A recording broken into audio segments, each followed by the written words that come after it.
Hello everyone. So আজকে আমরা Presidency ইউনিভার্সিটির step by step form fill up করা দেখবো মাস্টার ডিগ্রির জন্য। প্রথমে আমরা অফিসিয়াল ওয়েবসাইটে আসবো। আসার পরই এখানে দেখো যে নোটিশ লেখা রয়েছে, এখানে প্রথমের যে অপশনটা রয়েছে পিজি অ্যাডমিশন নোটিফিকেশন, এইখানে আমরা ক্লিক করব। তাহলে আমাদের কাছে এই পেজটা ওপেন হবে। আর এখানে তোমাদের কিছু নিয়ম দেওয়া আছে, তোমাদের আমি বলে দিচ্ছি যেগুলো তোমাদেরকে দেখতে হবে। সেটা হচ্ছে তোমাদের যে ফর্ম ফিল আপ চলবে সেটা কিন্তু 31শে আগস্ট পর্যন্ত। এখানে লেখা আছে 26শে আগস্ট থেকে শুরু হয়েছে, 31শে আগস্ট পর্যন্ত ফর্ম ফিল আপ চলবে। মানে 6 দিন তোমাদের কাছে সময়টা দিয়েছে, যেহেতু অনেকটা লেট করেই ফর্ম ফিল আপ শুরু হচ্ছে। আর তোমাদের মেরিট লিস্ট টেন্টেটিভলি দেওয়া আছে 2 সেপ্টেম্বর পাবলিশড হবে। যদি পরবর্তীকালে ডেট চেঞ্জ হয় তাহলে কিন্তু সেটা ওয়েবসাইটে আবার নোটিশ দেওয়া হবে। তারপর এখানে ইনটেক ক্যাপাসিটি দেওয়া রয়েছে। আর এখানে কারা কারা অ্যাপ্লাই করতে পারবে: 2024 সালের পাস আউট স্টুডেন্ট, আর তোমরা যারা এই বছর 2025 সালে অ্যাপিয়ারিং স্টুডেন্ট, সো এই দুটো বছরের স্টুডেন্টরাই কিন্তু এখানে অ্যাপ্লাই করতে পারবে। তোমরা যদি 2022 কি 23 সালে পাস আউট হও তাহলে তোমরা এখানে অ্যাপ্লাই করতে পারবে না। এখানে লেখা আছে, দেখে নাও, candidate must have passed the graduation with honours from any recognised university not before 2024। তোমরা যদি 2024 সালের আগে গ্র্যাজুয়েশন পাস আউট হয়ে থাকো তাহলে তোমরা এখানে কিন্তু অ্যাপ্লাই করতে পারবে না। অ্যাপ্লাই করার জন্য আমাদের কোন লিঙ্কে ক্লিক করতে হবে? এইখানে দেখো এই যে লিঙ্কটা দেওয়া আছে HTTP দিয়ে, তো এই লিঙ্কে তোমাদের ক্লিক করতে হবে। এই লিঙ্কে ক্লিক করলে তোমাদের কাছে এই পেজটা ওপেন হবে। এটা হচ্ছে আমাদের অ্যাডমিশনের পেজ। এখানে অনেক সেকশন রয়েছে, তো আমরা কোন সেকশনে ক্লিক করব? MA অর MSc ওপেন কোটা, যেহেতু আমাদের ইউনিভার্সিটি এখন প্রেসিডেন্সি নয়। আর যারা প্রেসিডেন্সি ইউনিভার্সিটি থেকে গ্র্যাজুয়েশন করেছে তাদের হচ্ছে PU কোটা, এদেরকে আমরা বলি ইন্টারনাল। ওকে, সো তোমরা যদি প্রেসিডেন্সি থেকে গ্র্যাজুয়েশন না করে থাকো তোমরা হচ্ছে ওপেন ক্যাটাগরি। তো এইখানে দেখো যেটা আছে অ্যাডমিশন পোর্টাল, তোমাদের এইখানে ক্লিক করতে হবে রেজিস্টার করার জন্য। সো এখানে ক্লিক করলে তোমাদের কাছে এই পেজটা ওপেন হবে, রেজিস্টার ইউরসেলফ। প্রথমে আমাদের ইউজার নেম চাইছে, তারপরে তোমাদের ফার্স্ট নেম লাস্ট নেম দিলে, তারপরে একটা ইমেল অ্যাড্রেস দিলে। আর ইমেলটা দেওয়ার সময় ভালো করে দেখে নেবে যেন সঠিক ইমেলটা হয় এবং সেটা যেন তোমাদের মোবাইলে অ্যাক্টিভ থাকে। তারপরে পাসওয়ার্ড, আর পাসওয়ার্ডটা আর একবার তোমরা রিএন্টার করবে, দিয়ে তোমরা রেজিস্টারে ক্লিক করবে। তো ইউজার নেম লেখার সময় তোমরা এখানে তোমাদের নামটা দিলে, দিয়ে @, দিয়ে তোমরা যে কোনো একটা নাম্বার এখানে ইনপুট করতে পারো। সো রেজিস্টারে ক্লিক করার পর তোমাদের কাছে এই পেজটা ওপেন হবে। প্রথমে আমাদেরকে প্রোগ্রাম সিলেক্ট করতে হবে, তো এখানে আমরা সিলেক্ট করব পিজি ওপেন কোটা, দিয়ে আমাকে প্রসিডে ক্লিক করতে হবে। প্রসিডে ক্লিক করার পর আমরা এবার আমাদের সাবজেক্টটা চয়েস করে নেব যে আমরা কোন সাবজেক্টের জন্য এখানে অ্যাপ্লাই করতে চাইছি। তো মনে করো আমি যদি এখানে জিওগ্রাফির জন্য অ্যাপ্লাই করতে চাই তাহলে আমি এখানে জিওগ্রাফিতে ক্লিক করব। জিওগ্রাফিতে ক্লিক করার পরে অ্যাপ্লাই নামেতে ক্লিক করব। ওকে, সো এটা হচ্ছে আমাদের অ্যাপ্লিকেশন ফর্ম। এখানে আমাদের কিন্তু এবার ফিল আপ করতে হবে পরপর। প্রথমে আমাদের পার্সোনাল ডিটেলস চাইছে, তো আমরা এখানে আমাদের নাম দিয়ে দেব, মিডিল নেম আর লাস্ট নেম। তারপর এখানে তোমার বাবার নাম দিতে হবে, মায়ের নাম, তোমার date of birth, nationality, gender দিয়ে দিলে, ইকোনমিক্যালি উইকার সেকশন কিনা সেটা এখানে ফিল আপ করে দিলে, PWD কিনা সেটা দিলে, মাইনরিটি কিনা। তো এরপর তোমরা অ্যানুয়াল ফ্যামিলি ইনকাম লিখে দেবে। তো ব্র্যাকেটে এখানে বলা আছে ইন লাখ, মানে যার যেরকম ফ্যামিলি ইনকাম তোমরা এখানে সেই অ্যামাউন্টটা কিন্তু লিখে দেবে। তারপর এখানে ব্লাড গ্রুপ দিয়ে দিলে। নেক্সট আমাদের কমিউনিকেশন ডিটেলস, তো আমরা এখানে মোবাইল নাম্বারটা দিয়ে দেবো। তারপরে communication address without pin. So আমাদের কিন্তু এই বক্সে পিন দেওয়া চলবে না, পিনটা আমাদের এইখানে, যেটা পিনের জন্য আলাদা করে ঘর করা রয়েছে, এইখানে কিন্তু আমাদের দিতে হচ্ছে। আর স্টেট দিয়ে দেবো ওয়েস্ট বেঙ্গল। ওকে, সো নেক্সট আমাদের কাজ হচ্ছে আমাদের একাডেমিক ডিটেলস দেওয়া। প্রথমে আমাদের লাগছে মাধ্যমিকের ডিটেলস। মাধ্যমিকের কি বলছে দেখো, নেম অফ দ্য এক্সামিনেশন, মাধ্যমিক পরীক্ষা তোমাদের দেখবে মার্কশিটে বা অ্যাডমিট কার্ডে লেখা রয়েছে। আর মাধ্যমিকের বোর্ড ছিল West Bengal board of secondary education, এটা ওয়েস্ট বেঙ্গলের জন্য। তোমরা কেউ যদি CBSE বা SSC থেকে পড়ো তোমরা তোমাদেরটা দিয়ে দেবে। তারপরে সাবজেক্ট অফ স্টাডি, সো মাধ্যমিকের মার্কশিটটা নিয়ে বসো, তোমাদের পরপর যেগুলো ছিল ফার্স্ট ল্যাঙ্গুয়েজ, সেকেন্ড ল্যাঙ্গুয়েজ, তারপর ম্যাথামেটিক্স, ফিজিক্যাল সায়েন্স, যার যেমন পরপর ছিল তোমরা এখানে সেরকম কিন্তু লিখে দেবে। ইয়ার অফ পাসিং তোমরা লিখে দিলে যে তোমরা কত সালে পাস করেছো আর তোমরা কত পার্সেন্টেজ পেয়েছো মাধ্যমিকে। ওকে, তো এখানে তোমরা সেটা দিয়ে দিলে। আর ডিভিশন দিয়ে দেবে, ডিভিশন বা ক্লাস তোমরা কোথায় দেখতে পাবে তোমাদের মার্কশিটে কিন্তু থাকবে। সেম অ্যাজ আমাদের উচ্চ মাধ্যমিকের details, name of the examination আমরা এখানে দিয়ে দেবো যে হায়ার সেকেন্ডারি। আর উচ্চ মাধ্যমিকের বোর্ড হবে West Bengal council of higher secondary education.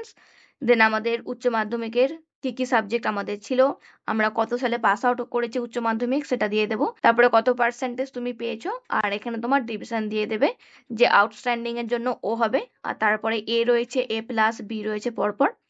Next আমাদের গ্র্যাজুয়েশন। সো গ্র্যাজুয়েশনের নেম অফ দ্য এক্সামিনেশন আমরা এখানে যেটা দেবো, বিএ, বিএসসি বা বিকম, যার যেটা ডিগ্রি ছিল তোমরা সেই ডিগ্রিটা এখানে সাবমিট করবে। তারপর এখানে তোমার ইউনিভার্সিটির নাম লিখে দেবে। তো তোমরা কলেজে কি কি সাবজেক্টের পড়েছো, প্রথমে অনার্স সাবজেক্টটা লিখলে, দিয়ে কমা দিলে, দিয়ে তারপর তোমরা পাসের সাবজেক্টটাও লিখতে পারো। ইয়ার অফ পাসিং এখানে দিয়ে দেবে যে 2025। আর পার্সেন্টেজ বা সিজিপিএ, এখানে কিন্তু সিজিপিও দেওয়া রয়েছে।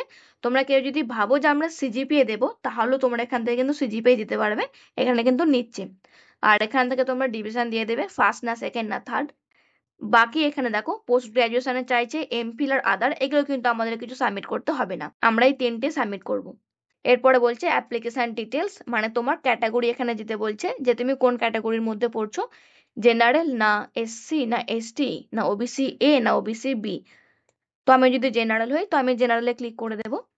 তারপরে একাডেমিক স্কোর ক্যালকুলেশন, আচ্ছা এখানে দেখো তোমাদের আবার কিছু নিয়ম দিয়েছে, সেটা হচ্ছে 12 এর তোমাদের বলেছে যে considering best 4 subject out of 5 or 6 subject you study at 10+2 level. মানে উচ্চ মাধ্যমিকের অনেকের দেখবে 5টা সাবজেক্ট থাকে, মানে বেঙ্গলি, ইংলিশ, এগুলো আমাদের কম্পালসারি ল্যাঙ্গুয়েজ, আর বাকি আমাদের 3টে সাবজেক্ট থাকে। অনেকে আবার অপশনাল সাবজেক্টও নেয়, তো তাদের আবার 6টা সাবজেক্ট থাকে, তো সেই জন্য এখানে 5 or 6 লেখা আছে। তো কারোর যদি 5টা বা 6টা যাই থাকুক না কেন, তোমাদের কিন্তু বেস্ট 4 সাবজেক্টের ডিটেলস দিতে হবে। তোমরা কি করে ইনপুট করবে? সো বর্ধমান ইউনিভার্সিটিতেও কিন্তু এরকম একটা নিয়ম ছিল, যে উচ্চ মাধ্যমিকের বেস্ট 4 সাবজেক্ট দিতে হবে, তার ডিটেলস ভিডিও আমি তোমাদের দিয়ে দিয়েছি, সেটার লিঙ্ক আমি ডিসক্রিপশন বক্সে দিয়ে রাখছি, তোমরা সেখান থেকে চেক করে নাও। তবে সেখানে পার্সেন্টেজ ক্যালকুলেশন করা ছিল, এখানে তোমাদের কিন্তু আর পার্সেন্টেজ দিতে লাগছে না, এখানে তোমাদের শুধুমাত্র বলেছে যে তোমরা নম্বরটা এখানে দাও, যে তোমরা 400-র মধ্যে কত পেয়েছো। যেহেতু বেস্ট 4 সাবজেক্ট, মানে আমরা 5টা কি 6টা সাবজেক্টের মধ্যে যেই 4টে সাবজেক্টে আমাদের নাম্বার সব থেকে বেশি রয়েছে, সেই 4টে সাবজেক্টের আমাদের নাম্বারটা এখানে ইনপুট করতে হবে। এখানে কিন্তু পার্সেন্টেজ চাইছে না এই সেকশনটায়। ওকে, এখানে আমরা শুধুমাত্র কিন্তু এখানে নাম্বারটা আমরা দেব। তো আমি এখানে আমার নাম্বারটা দিয়ে দিই, যে তুমি 400-র মধ্যে কত পেয়েছো, এখানে কিন্তু 500 বা 600 নাম্বার লাগছে না। তারপর এখানে বলছে গ্র্যাজুয়েশন লেভেল। আচ্ছা প্রথমে কি বলছে দেখো, মেজর অর অনার্স সাবজেক্ট, বলছে check admission notification for eligibility. এবার তুমি কি করে জানবে যে তোমার সাবজেক্টের এলিজিবিলিটি কি রয়েছে? তো তার জন্য আমরা ব্যাক করে এই নোটিফিকেশনটাই ফিরে যাব। দেখো এইখানে কিন্তু আমাদের দেওয়া আছে যে আমি যদি বেঙ্গলিতে পিজি করতে চাই, তাহলে কিন্তু আমার অনার্স বেঙ্গলিতে থাকতে হবে, বা আমি যদি পলিটিক্যাল সায়েন্সে আমি যদি মাস্টার ডিগ্রি করতে চাই, তাহলেও কিন্তু আমার অনার্স পলিটিক্যাল সায়েন্সে থাকতে হবে। ওকে, সো এরকম কিন্তু কয়েকটা সাবজেক্ট রয়েছে। আমি যদি মনে করো জিওগ্রাফিতে অ্যাপ্লাই করি, তাহলে কিন্তু আমাকে জিওগ্রাফিতে অনার্স থাকতেই হবে। তো এটাই হচ্ছে আমার এলিজিবল ক্রাইটেরিয়া, তো এইখানটা ভালো করে দেখে নেবে। তো যেহেতু আমার জিওগ্রাফিতে অনার্স ছিল, তো সেক্ষেত্রে আমি এখানে জিওগ্রাফিটা লিখতে পারি। তো আমি এখানে সাবজেক্টের জায়গায় লিখবো জিওগ্রাফি, যেহেতু আমি জিওগ্রাফিতে অনার্স করেছি। এবার তুমি যে সাবজেক্টে অনার্স করেছো, তুমি এখানে সেই সাবজেক্টের নামটা লিখে দেবে। তো এরপর দেখো এখানে তোমাদের দুটো সিজিপিএ চাইছি, একটা বলছে aggregate or overall CGPA. Overall CGPA মানে তোমাদের সমস্ত সাবজেক্ট মিলিয়ে, তোমাদের দেখবে মার্কশিটে দুটো করে বক্সে লেখা থাকে, একটা লেখা থাকে অনার্স সিজিপিএ, আর একটা লেখা থাকে অল সাবজেক্ট সিজিপিএ। সো এই যে বক্সটা রয়েছে এগ্রিগেট অর ওভারঅল সিজিপিএ, এটা হচ্ছে তোমাদের অল সাবজেক্ট সিজিপিএ। তো তোমরা সেই নাম্বারটা এখানে ইনপুট করে দিলে। আর তারপরে এখানে বলেছে যে অনার্স আর মেজর সিজিপিএ, মানে এইখানে আমাদের কিন্তু শুধুমাত্র অনার্সের সিজিপিএটা বসাতে হবে, এখানে কিন্তু আমরা ওই ওভারঅলটা বসাবো না। তো এবার তোমরা মার্কশিটটা দেখো যে তোমাদের ওভারঅল সিজিপিএ কত রয়েছে আর অনার্সের সিজিপিএ কত রয়েছে, তোমরা সেই রকম এখানে বসে দাও। এখানে কিন্তু পার্সেন্টেজ না বসালেও চলবে, যেহেতু আমার মেনশন করা রয়েছে সিজিপিএ বলে। তো আমরা সমস্ত কিছু ফিল করে দিয়েছি, দেওয়ার পর আমরা কিন্তু সেভ বাটনে ক্লিক করব। তো সেভেতে ক্লিক করার পরে এই পেজটা আসবে, এবং এটা সেম পেজ যেগুলো আমরা ফিল আপ করলাম সেটাই কিন্তু আসবে। এখান থেকে তোমরা দেখে নেবে তোমরা যে সিজিপিএটা দিয়েছো সেই ওয়াইজ তোমাদের পার্সেন্টেজটা ঠিকঠাক আছে কিনা। এরপরে দেখো অ্যাপ্লিকেশন ফর্মের মোডটাকে চেঞ্জ করতে হবে, মানে অ্যালাউ এডিটিং এটা কিন্তু ছিল, এরপর আমাদের সেকেন্ড অপশনটা চুজ করতে হবে, যেখানে লেখা রয়েছে finalise the application form and submit. তো এইখানে কিন্তু আমাদের ক্লিক করতে হবে। ক্লিক করার পরে আমরা আবার স্ক্রল করে এখানে সেভেতে ক্লিক করব। সেভে ক্লিক করার পর আমাদের কাছে এই পেজটা আসবে। তো এখানে বলছে দেখো আমাদের অ্যাপ্লিকেশন ফর্ম কিন্তু সাবমিটেড হয়ে গেছে, অ্যাপ্লিকেশন আইডি আমাদের দিয়ে দিয়েছে। সো দুটো মাত্র প্রসেস আমাদের কাছে রয়েছে, ডকুমেন্ট আপলোড বা তোমাদের ফটো আপলোড, এইগুলো তোমাদের কিন্তু এখন কিছু করতে হচ্ছে না। তো এই ফর্মটা তোমাদের প্রিন্ট বের করতে হবে। এখানে প্রিন্টের দেখো অপশন আসছে। সো এখান থেকে তোমরা ফর্মটা আগে প্রিন্ট বের করে নেবে। আই থিঙ্ক তোমাদের 3টে পেজ আসছে।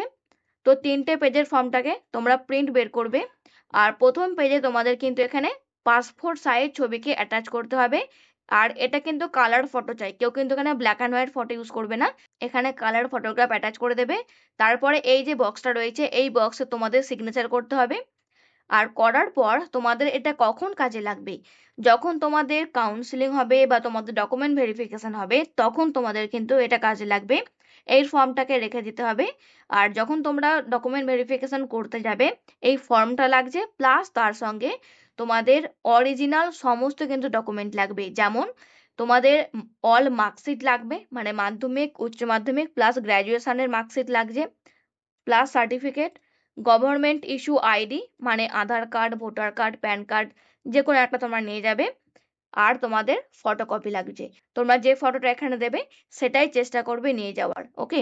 এবং এগুলোর প্রত্যেকটা কিন্তু তোমাদের অরিজিনাল কপি চাই, এটা তোমাদের লাগবে at the time of interview অথবা কাউন্সিলিং অথবা ডকুমেন্ট ভেরিফিকেশনের সময়। সো এই দুটো স্টেপে তোমাদের কিন্তু ফর্ম ফিল আপ করা হচ্ছে। আশা করি জিনিসটা বুঝতে পারলে। যদি তোমাদের বুঝতে প্রবলেম থাকে তাহলে তোমরা সেটা কমেন্ট সেকশনে কমেন্ট করে দেবে। Thank you.